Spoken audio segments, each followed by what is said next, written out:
unlearned, and due to the trauma from slavery and different things of that nature, it's like we have developed a mindset that keeps us in a mental bondage with our own self, and realizing that that's what I was unconsciously working against, and I finally mastered my mind, and I've done it through.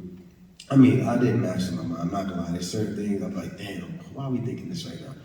You know, so, but I'm actively trying every day, but knowing the hard work that I put in and meditating just to quiet down the little animal brain and increase your prefrontal cortex so you can think better, you can take calculated risks, you have more patience, things of that nature. And I started educating myself. You know, I heard that you want to hide something from a black man, put it in a book. So I was like, I need to start going in the books and start reading. And I just started actively working on my mindset.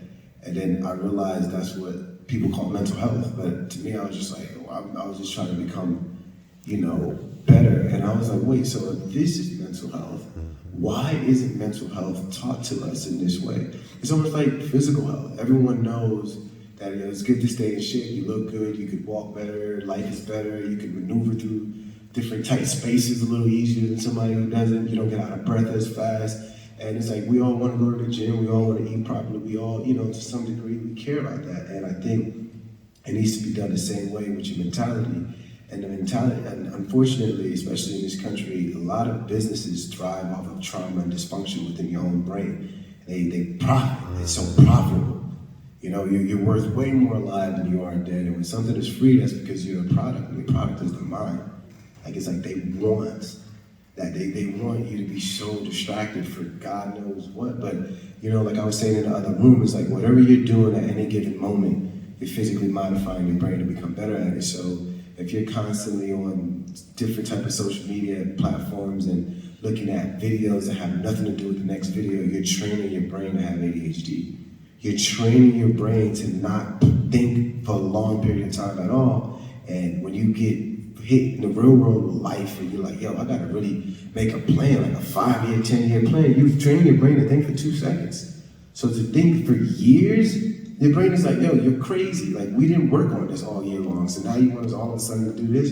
And then you just end up becoming the sum total of your thoughts. And unfortunately, that leads to serious mental illness. And by the time you're in your late 20s, early 30s, 40s, and whatever, it's certain, you know, antidepressants you're gonna have to take. And the saddest thing that I realized is, like, there's been I'm going on and on, I'm sorry. There's been millions and millions of heart transplants around the world, and a whole bunch of other different beautiful organs in your body has been replaced. But the one organ that has never been replaced is your brain, because it's just too complex. And you only have one of those. And the more you poison that brain, we're creatures of habits. Your brain is gonna become better at the poison that you give it. And the only way you can break off of it is when it gets too late. It won't be too late, but you're just gonna have to take a lot of antidepressants with side effects that's gonna numb something else in you. But if you start this earlier, you know, you believe in some type of higher power, whatever you may conceive it to be, I think there's no side effects in that. I think you can sleep peacefully at night with that. And so me realizing certain things, like things of that nature, I was like, yo, I have to, like, instead of just eating off the fruits of my labor, I had to, like, talk with my peers, and, you know,